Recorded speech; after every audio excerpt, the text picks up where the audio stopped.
Paulina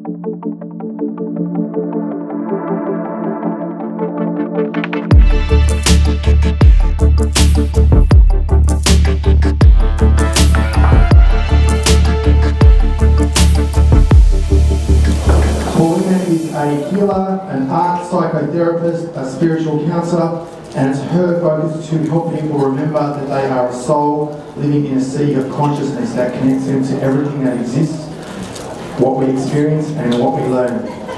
All of this phenomenon helps us to reclaim our total soul recall. So part of her mission is learning to connect with the soul of the earth to facilitate this process and helps remember who we are and who we are not. So today Paulina will share how she awoke to this work, what she came to do, and why and how it fits with her soul plan.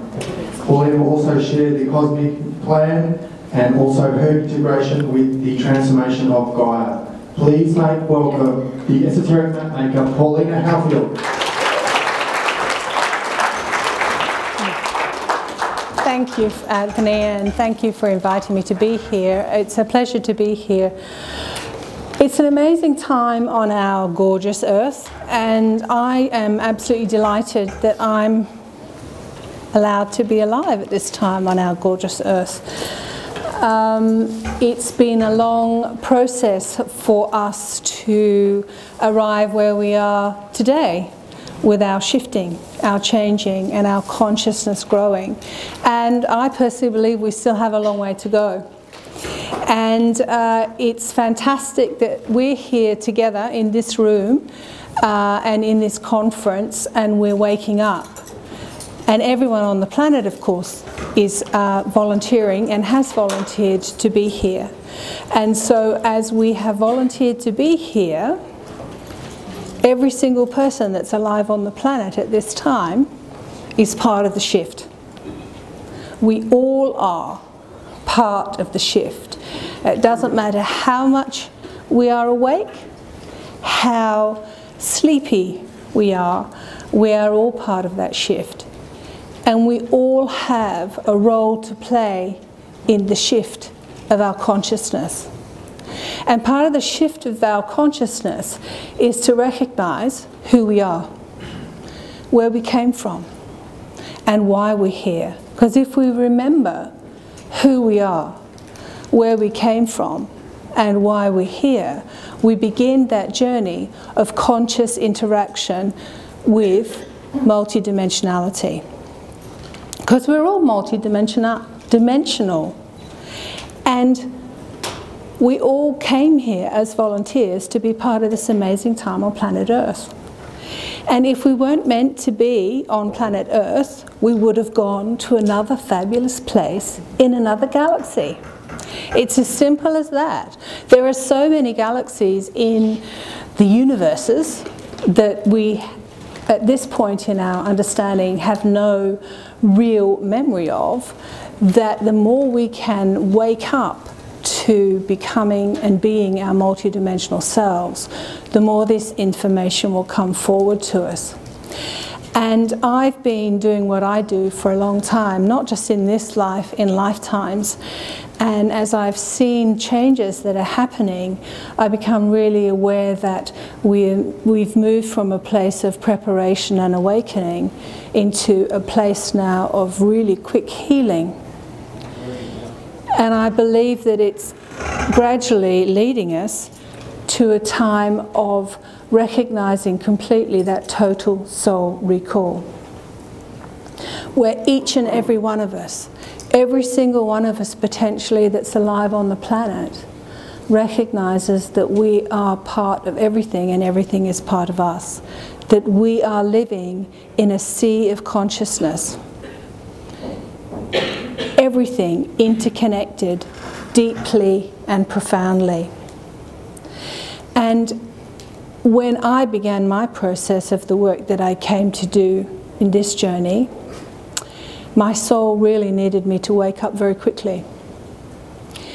And I had what would be called a near-death experience, but I didn't just have one, I had a series in a short process of time. And in that experience, I shot out of my body into the stars. and was moving through the stars and aware of that consciousness. And as I shot into the cosmos, I became aware that if anybody asked me a question, if anybody said anything to me or even shared a thought, I somehow knew the answer. And it wasn't because I was clever, it was because I was fully into that sea of consciousness that we are all part of, the all-knowing consciousness, that all-knowing aspect of who we truly are.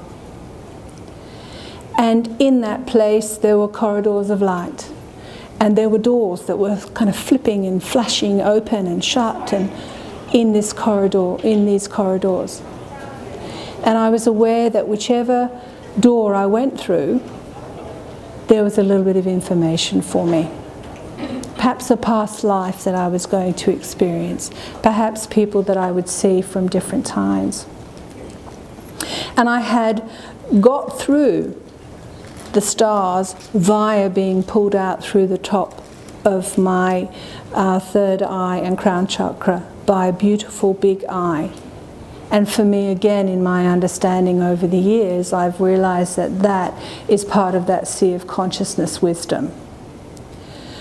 So I got there, and it was amazing. And I didn't really want to come back. But it wasn't my time. My soul needed me to wake up, and needed me to wake up to what I had come to do. So I came back down again. And I came back down by somebody I was in a car at the time when I had been in the process of being rushed to hospital when people realized I was very unwell.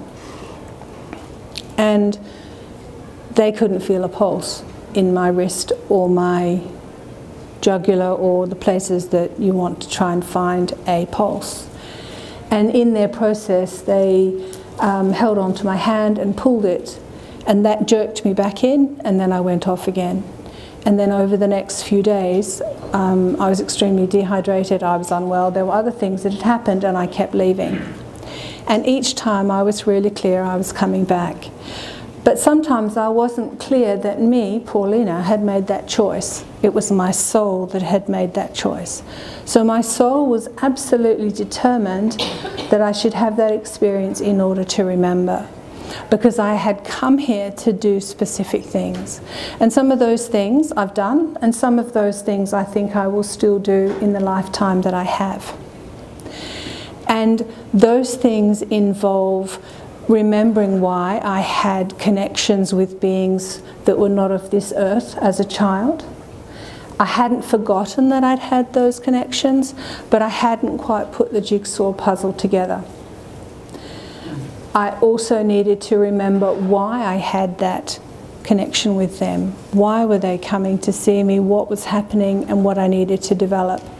And I came in to be an esoteric map maker, which I'll explain a little bit more about shortly.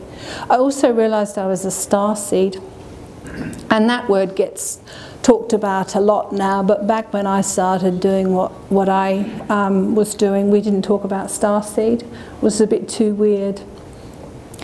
And I remember that I went to a gathering once for some friends having a meal. And I'm from the UK, and I'd been in Wales working with some trees and doing earth healing.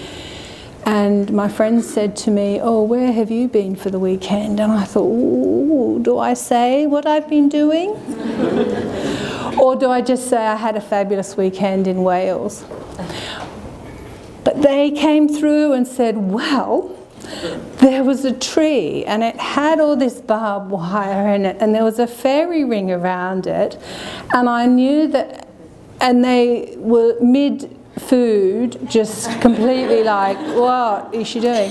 And some of them literally just moved their chair, like slid it across. Yes, yes, that's very nice. I never ever got invited back to that place. But so these days, if you talk, rather like Marie was saying earlier, you say things and people will think you're crazy. But that is happening less and less, and yet we still have quite a distance to go. In fact, that reminds me of a story that in order to come to this conference, or summit, sorry, I drove from the southern part of Western Australia over the top of Australia. And I wanted to see a few places that I hadn't been to on the way. And my friends on the other side also wanted me to make some good connections with some of the earth energies.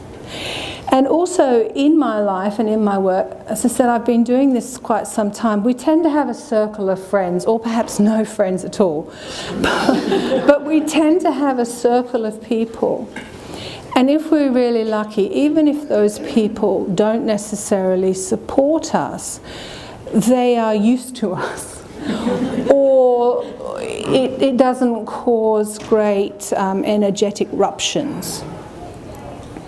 So my friends from the Pleiades and Sirius wanted me to travel around and see what normal people are doing. So I went up and I saw what some of the normal people were doing. Now, if any of you have travelled a lot, whether it's been overseas or backpacking or in a caravan or a van or a car, it doesn't matter how you go. There's usually 3 questions that come up. The first is, where are you from? Second is, where are you going? And the third is, where have you been, or where do you come?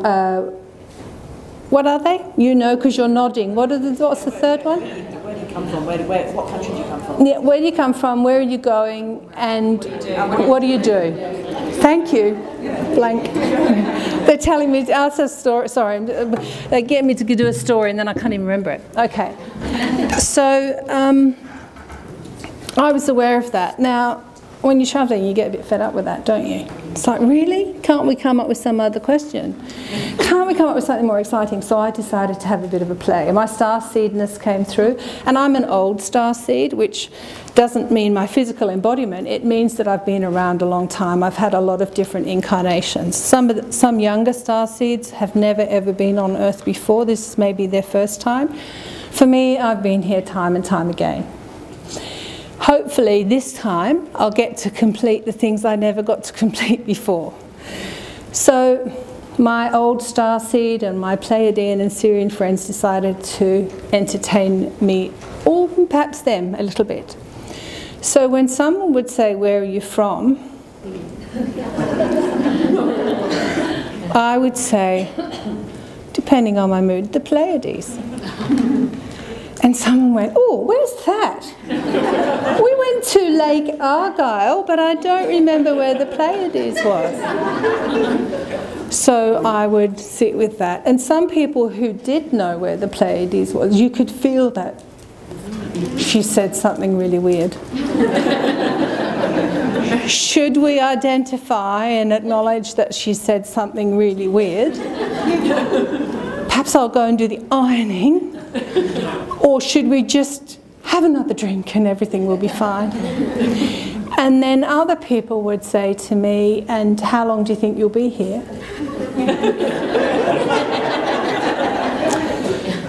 Well, maybe 90 years if I'm lucky, not sure. And then where will you go? I'm going to go home. Where are you going to go? Source. And sometimes, as a starseed, I'm left like I've got to plant seeds. I've got to do things. So it's like we end up saying things. And on another time in my journeying, I was staying somewhere, and there was a lovely man who was in his 80s who was riding a bicycle in order to raise money for a heart foundation. And he was very excited in his journeying. He had learnt a game of cards, and he wanted to teach us all this game of cards. So there were 5 of us sitting at the table. I was the only female. And lovely as he was, none of us really wanted to play cards. But we were very accommodating and respectful. So we sat down and we played cards. And the man who owned the property that we were sitting on was from South Africa. and he was talking about South Africa being the place, the birthplace of everything on the planet. And someone said, yes, yes, that's right. South Africa is the birthplace of everything on the planet. And I said, so you don't think we come from the stars then? And I could feel this, and someone went, oh yes, that's right, we all, Big Bang, we all do come from the stars, and we move through it, we continue playing cards. So sometimes we just have to shake it up, we have to wake it up, and also we have to have a bit of fun, because it does get a bit the same old, same old. And frankly, when someone asks me where do I come from, I do have that, well, in this lifetime, or well, I was, okay, well, I'm from. And I have real difficulty, because I'm a bit different. Now, we're all a bit different, aren't we? If we're really honest, we're all a bit different, because we're meant to be. We're all meant to be unique. And one of the things that I've really valued today, as I've heard the other speakers, is the wisdom that's come through from everybody, but also that sense of we all knew it anyway, but something happened in order for us to forget collectively. There was a plan for us to not remember. And in that plan for us to not remember, every single one of us decided we should be like the person next to us, and the person next to us, and we should all be the same, but we're not meant to be the same. Because if we were all meant to be the same, there would be a lot of carpenters called Jesus. But there was only one. Whether he was real or not, because some people say he wasn't, there was only one character. Although maybe that's not quite true, because in history, when you look at all the myths around the world, they have different names for the beings. And again, Jane talked about that, didn't he? He talked about the different names that are beings. And in my work as an esoteric map maker, I travel around to see different places and interact with them. And the beings that have been with me since childhood come with me. But I had to first of all learn how to work properly with those beings from my childhood. When I was about 5 or 6, there was this witch that used to come in my room at night.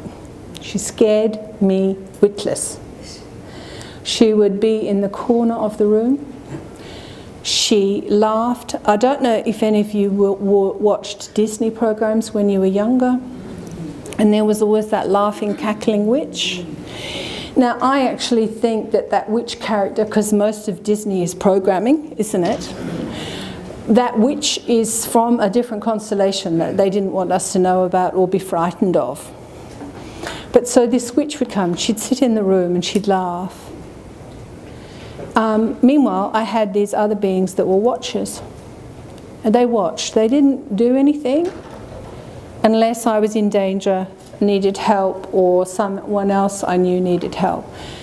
And they kind of had an angelic watching presence. And then I also had the Pleiadians, the Arcturans, the Syrians. I had a load of different beings that were coming. And so the witch would come and she'd watch me at night and she'd laugh at me. And over the years, I had some other encounters with the witch, and I had other encounters with different beings. And then after the NDE, things began to change. They needed me to know that we had come together to help participate in changing the frequencies of consciousness. Some of that meant to work with the earth. Now, I was born telepathic and always had that capacity. In fact, as a child, I couldn't understand why people were talking to communicate, because really this thing was going on. And children were kind of seen and not heard, and assumed that children really didn't understand, but as you know, children are picking up stuff all the time. They know exactly what's going on. So I had these telepathic experiences with just the world generally, and also this intuition. After the NDE, I realised that I'm an INFP. Now I have studied art therapy and psychology, and done a whole different lot of so-called mainstream training. And in the INFP, anyone an INFP here? Oh yeah, there's not that many of us actually. There's not that many INs, because we're introverted and we live in a Western world that says we should all be extroverts. So we're introverted, intuitive, feeling, perceiving. So I needed to be that in order for me to do my work. I needed to be able to trust what I was feeling and perceiving and not need someone else to verify it for me. And then it's cumulative, so the work that I'd been doing with the beings from other places. Now, you may have realised I haven't called them those 2 letters that most people call them, because that's a terminology, I think, that's coming about in our new awareness of understanding that we're all having these visitations and have been. And if you talk to Cherokee or other earth-based cultures, they will say that these star beings have been coming for hundreds and thousands of years. They're not strange. And one of the chiefs in 2012 was discussing that he believes that by calling them different names, we're actually separating ourselves from them and making them different to us. I personally believe they're our cosmic ancestors. If they're our cosmic ancestors, they can't possibly be different to me. I've just forgotten everything that they had to share, and everything that perhaps I got genetically, and we're all in the same boat. So I had to start remembering. And the shadow of the human collective needed to start being cleansed and enlightened. Jane again talked about memory, water and light. So those things needed to start to clear.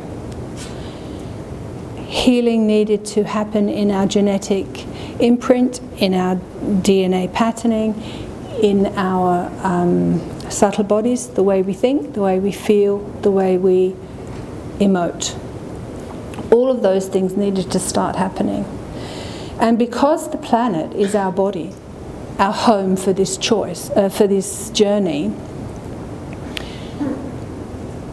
in the history of our species, our planet Earth has taken a lot of our, not a lot of, all of our experiences, our emotions, everything that's happened, and she has become a repository of that. So she had some shadows that needed to be cleansed. So that was part of what I was doing back 20 odd years ago or longer, was clearing out different places and helping that activate the people who were going to be the healers in the future. And activating old sites.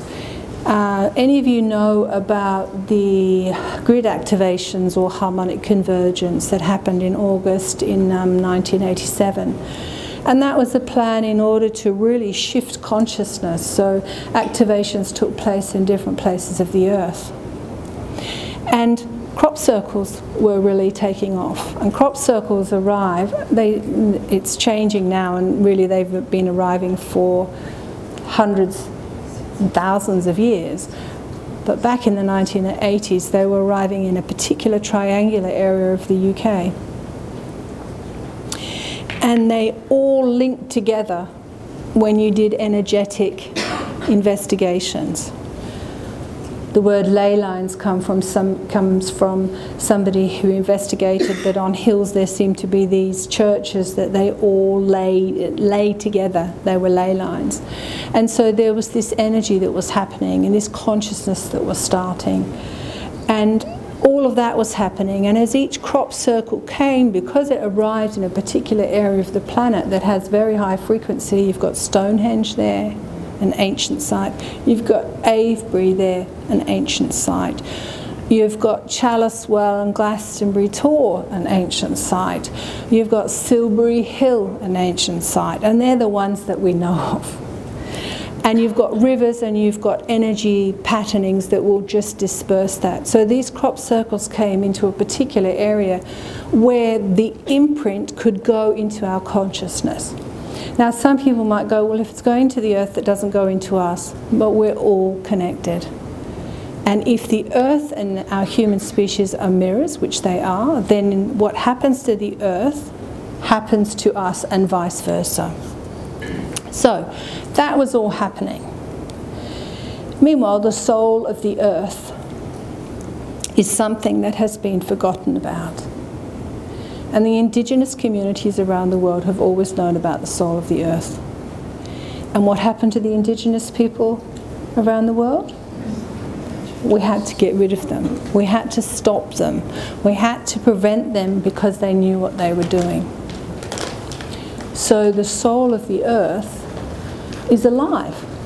The soul of the earth, our planet, our home, contains everything in it and on it that we need for our existence.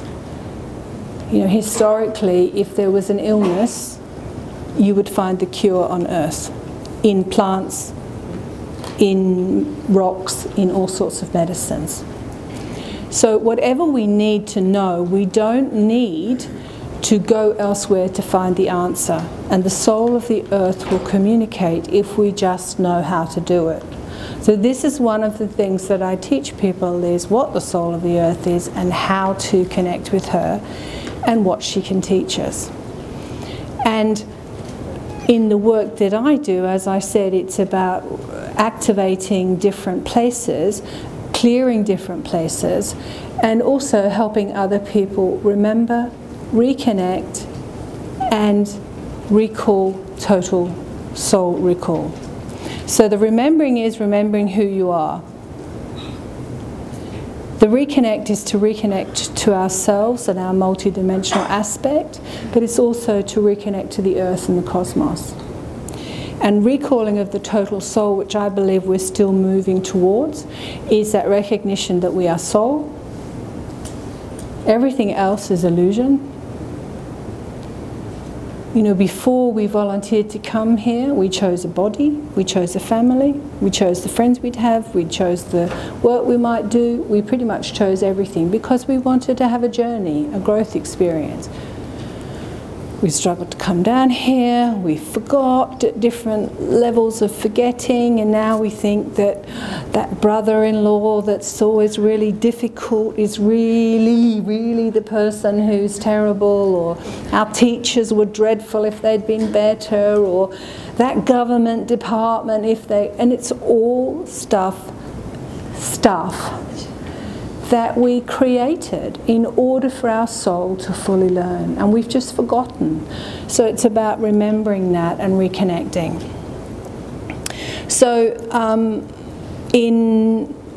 after my awakening, I was traveling already. I had been to Turkey, and I had found some things that I left behind in a previous life. Can you imagine? I just found them in a cave and knew that they were mine from another life. Then I went to Malta and was having these experiences where driving along, I was in a rental car, driving along having deja vus of being a knight at the time of the Templar. And then by investigating that and fully examining that further, taken back further and further in time to the goddess cultures. And in all those experiences I was having in Malta, it was about really recognizing that we're here to help remember who we are and recognize the divine feminine, which is not about the left brain. Now the Elohim, and their book, there's a book written about them called The Keys of Elohim. In that book they discuss that in the future we will fully balance science, or the left brain, and the right brain. But we're not there yet. And often our fear of the unknown and our fear of being seen to be different enables even some of the most psychic people to find a point where they go no further. And if we continue to find that point where we go no further, that balance will take longer to happen. Out the environment. It's good to look after the environment. But it's really about something far more profound, in that our cosmic ancestors imprinted our history and their history all over the planet. So can you imagine what that means? That means that we don't need to read a book, we don't need to go to the internet, we don't need to go on Facebook, we don't need to do anything but sit quietly like the indigenous people have always done, and the earth will tell you everything you need to know. She'll tell you who came here and when. She'll tell you how many lives you've had and where you lived them. She'll tell you why history took place the way it did and why it didn't take place another way.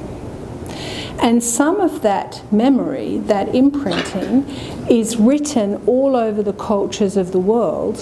When Noah, and Jane, somebody this morning, Danny mentioned Noah.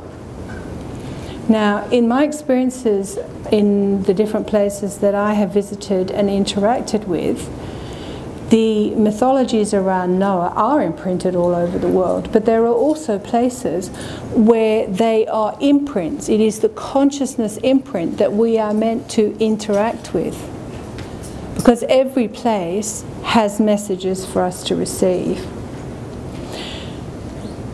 To help make that a little bit clearer,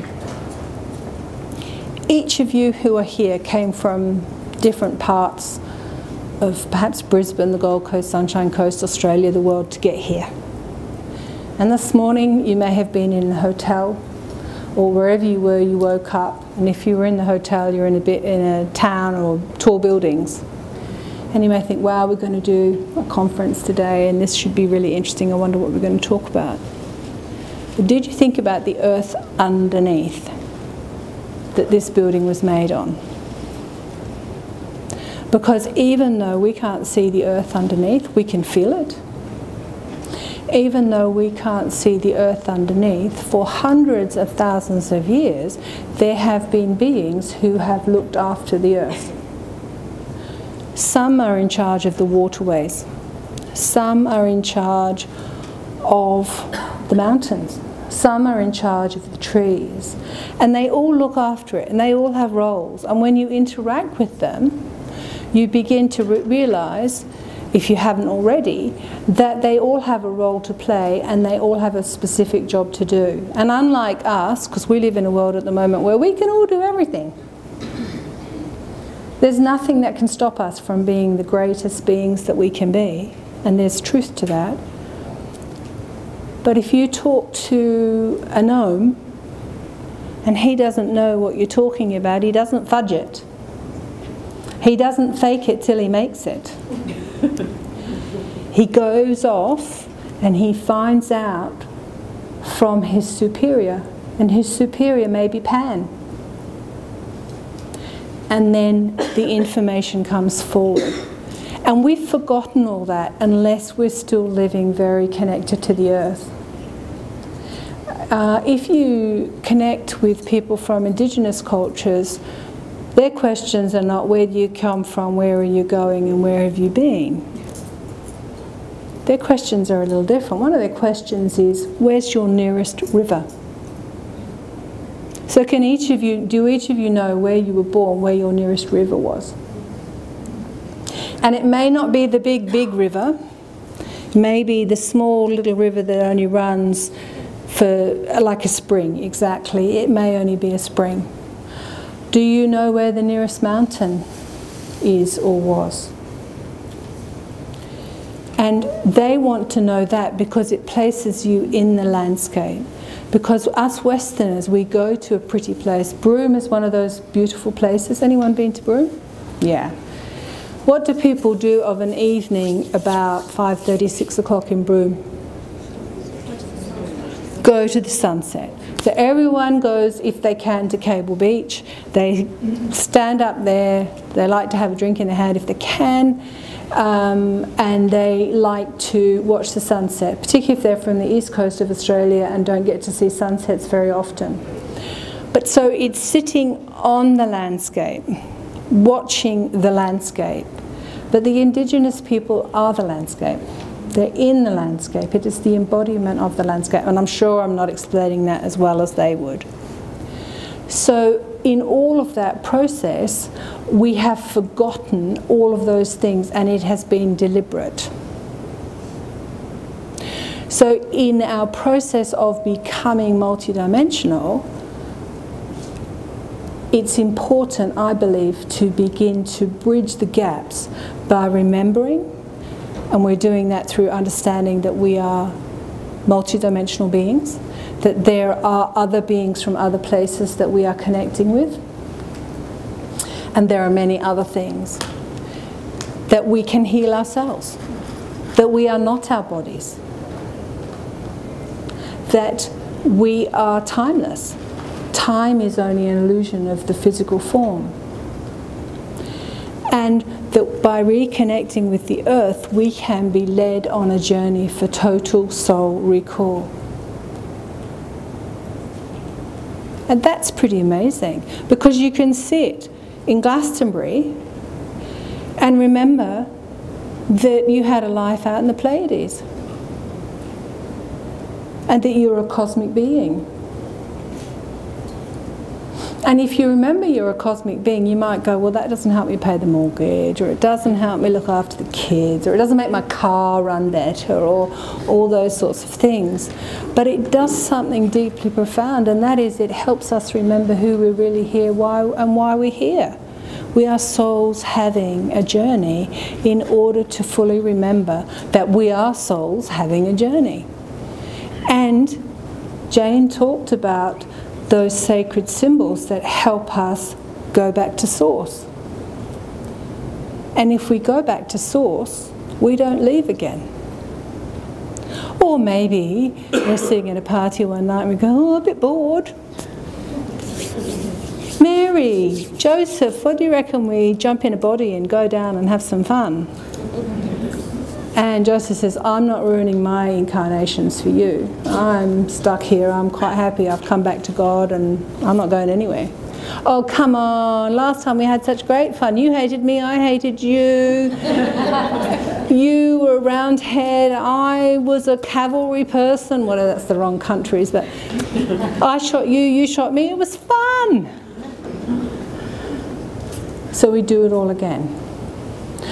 And often I hear that people think that we're trapped. That's not my reality. I don't believe that we're trapped. I believe that we have journeys that we go on in order to develop as a soul. But we're not trapped. We're free. We're liberated. It's a belief system we've grown up with that we're trapped. And if we're free, the most difficult thing is to realize that we're making our own choices in every moment. Are we making good choices? Was it pretty stupid what we did the other day? Yeah, probably. But was it fun? And that's what the guides and the beings from other places are also interested in. They've been coming here for a long time. That's why they're helping us now, because they know it's an important time. And they're here to teach us, they're here to help us, but a lot of them are here to help us have fun, because we don't know how to do that without substances of some kind or another, and addictions of some kind or another, and forgetfulness of some kind or another. So there are many things that are part of the work that I do, and this only just touches on the surface of it, because it's quite a grand scenario. Not that I'm grand, just the scenario. You know, this plan that we're all part of has been put into place eons ago by the people who designed our planet and our species. So it's a pretty huge plan. It's not like the party for the wedding in the future in 6 months. This is like, it's taken a bit of tweaking. So, we thought 144,000 or 140,000, because you know that 140,000 that keeps coming up. We thought 140,000 would be awake by now. We're going to have to tweak it because there's only 138,000. So, I'm about to bring it to a close, but in that close I'm going to give you each an opportunity to just connect with the earth. So if you can all just place your feet on the ground. And I know you did some of this with Marie earlier, but I'm just going to give you an opportunity to get in touch with the heartbeat of the earth. So feet on the ground, back as straight as you can. It's not about being a rigid soldier, it's just about being comfortable. I'm going to play the heartbeat, and in your mind's eye, allowing your feet to reach down into the heartbeat of the earth. So let those roots grow. Here we go.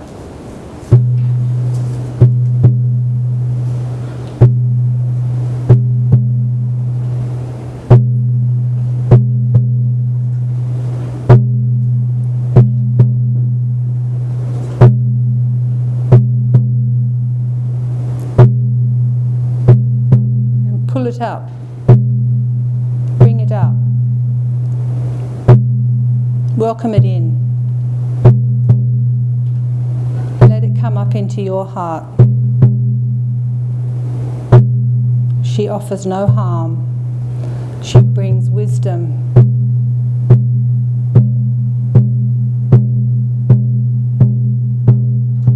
And now let it go out the top of your head.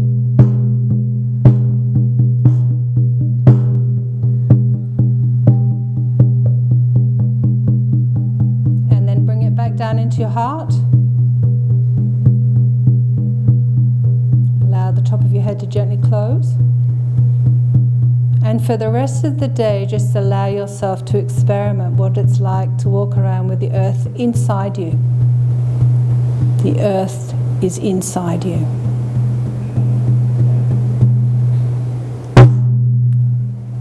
And so it is, and so it will be. Thank you very much for your attention.